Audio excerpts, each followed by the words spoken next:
Welcome back to the deep dive. Today, we are taking a long look at a relationship dynamic that, for many people, it really defines the quiet misery of their adult lives. We're tackling the silent divorce. Right. And this isn't the big, dramatic legal event that ends a marriage. This is something else. This is the quiet death of connection, the slow, slow erosion of intimacy where partners are, essentially living under the same roof. Just sharing routines. Exactly. Sharing logistical routines, but the relationship emotionally and spiritually, it's already over. It's an incredibly challenging dynamic, and it's so pervasive precisely because it hides in plain sight. It doesn't announce itself with a big fight. It announces itself with apathy. So for you, the listener, our mission in this deep dive is to really extract the subtle signs, the micro-indicators we found buried in the sources that signal this drift. And they are subtle. Oh, very. These aren't always grand gestures. Often they're just absences. Right. We want to give you absolute clarity on what the silence in your partnership might actually signify. Right. Okay, let's unpack this. Let's start with what we identified as the earliest and most subtle signal, emotional disengagement. Yeah. This is the stage where that internal curiosity about your partner it starts to vanish, and it shows up immediately in the way you talk to each other. Oh, absolutely. We're looking for conversations that become purely transactional. Transactional communication is, it's the bedrock of the silent divorce. Think about the definition. Its whole purpose is just to exchange the information you need to complete a task. So just logistics? Just logistics. The sources make it so clear that discussions start focusing only on those things. Who's picking up the dry cleaning? What time's the dentist appointment? Did you pay the water bill? So we're talking about functionality just completely replacing genuine relationship building. What's actually lost when everything becomes a transaction? What's lost is vulnerability. And the desire to connect on any kind of emotional level. When you talk, you're solving problems together, sure, but you're not sharing your inner world. There's no texture to it. There's no texture. You might ask, how was your day? But you're not really waiting for an answer beyond fine. Yeah. You stop sharing your small victories, your anxieties, your big career aspirations because the emotional effort it takes to open up just feels increasingly futile. You just expect indifference. You expect indifference, so you self-protect with silence. That's a powerful point, that the self-protection mechanism kicks in so early. Here's a specific test the sources highlight, and I think this is a profound indicator you can check right now. Okay. Is your partner still the first person you want to contact with truly significant news, good news, bad news, even just surprising gossip? Wow. That absence of priority, Yeah. it really speaks volumes, doesn't it? It does. If you get a promotion or receive some bad medical news and the first person you call is a friend or a sibling or a colleague and not the person you share a bed with, it means your deepest source of support has shifted. The contract is broken. The implicit contract of the marriage, which is usually, you are my number one, my primary confidant, it's been broken unilaterally, even if no words were exchanged. That emotional silence is louder than any shout. So if the conversations become transactional, that points to a lack of emotional energy. And where does that lead? It often leads to the second major sign, which is this huge misconception about what a healthy relationship looks like. The paradox of peace. The paradox of peace. We're all taught that fighting is bad, but the sources show that a complete absence of conflict that often signals a much deeper, maybe even a terminal problem. That's the core ambiguity we have to navigate. Of course, constant arguments are destructive, but couples in a silent divorce, they're not experiencing a mature calm. They're experiencing resignation. They've given up. They've given up. They avoid fighting because they just no longer care enough to invest the energy, or they feel the issue is so intractable that bringing up is just pointless. But hold on, what if they're just, introverts? Or people who genuinely prefer quiet, or they've learned to pick their battles maturely? How do you tell the difference between a healthy quiet and relationship poison? The distinction lies in what happens to the unresolved issues. In a healthy, calm relationship, problems are usually addressed, or at least they're mutually contained and acknowledged. Right. In a silent divorce, those unresolved issues, they just remain untouched, and they fester. You conserve energy by saying nothing, and it results in this strange, sterile, tensionless environment. This silence is just hitting the pause button on the inevitable.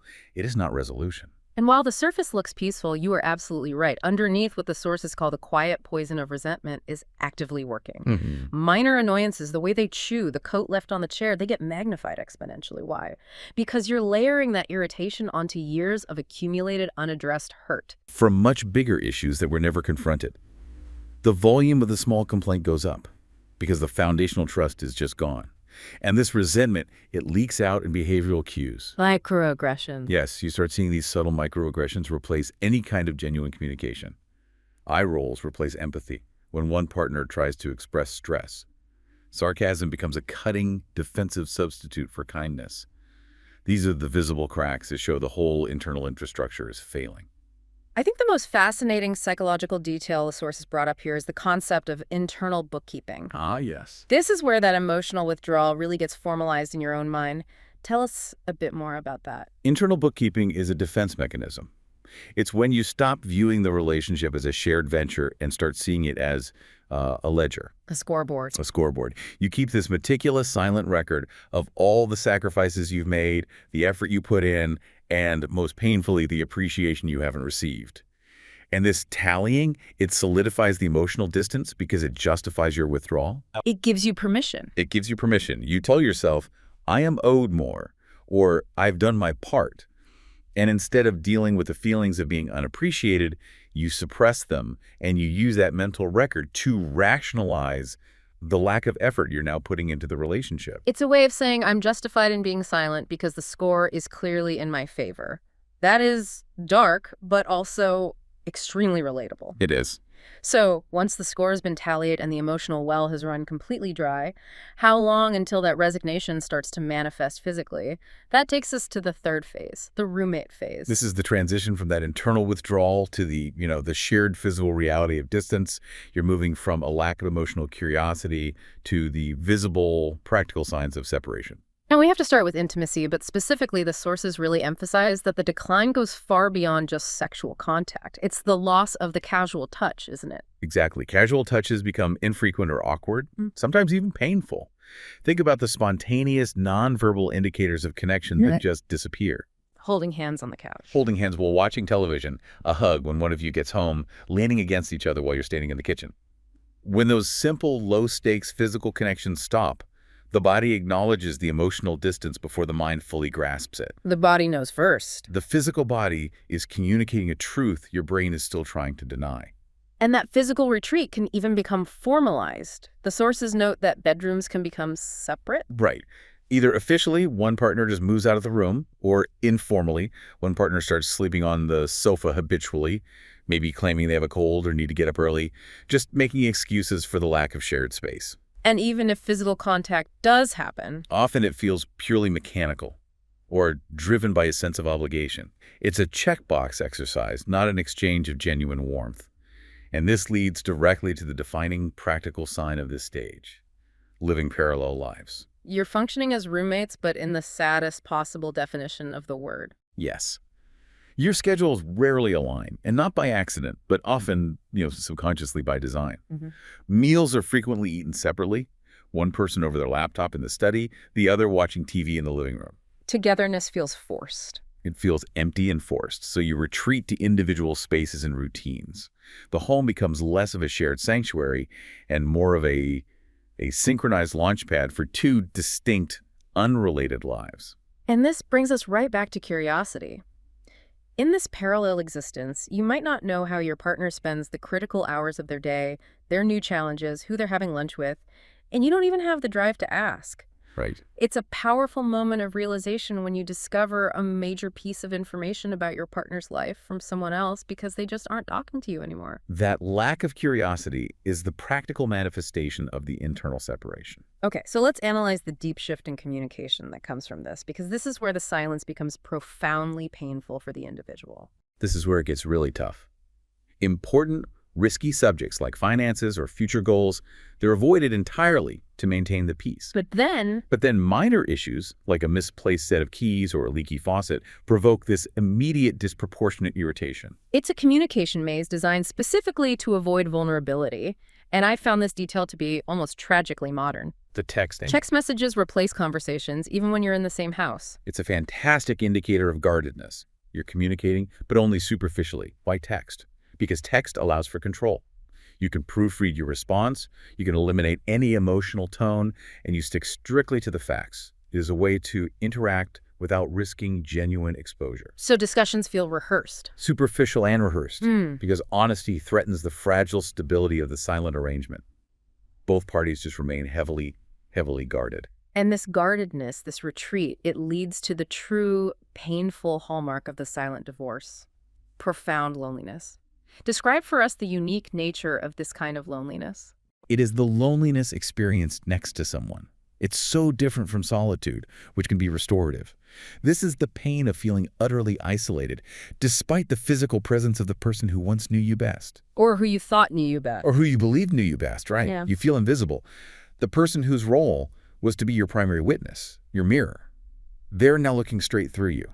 And that feeling of invisibility, it erodes your self-worth faster than almost anything else. That's the ultimate cost of the silence.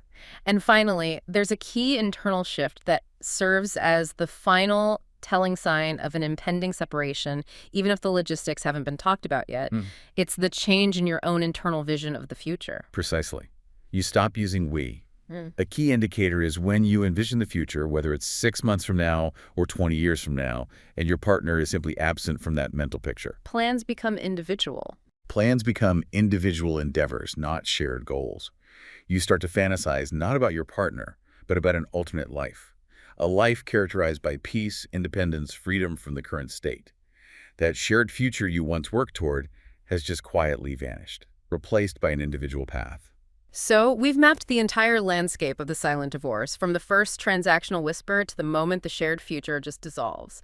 But we have to ask the essential question: why does this silent suffering persist? Yeah, why stay? If the pain is so acute, why do people choose the quiet misery of the known over the loud pain of a necessary break? Well, the sources highlight that the silent divorce is, above all, the path of least resistance. It's less confrontational.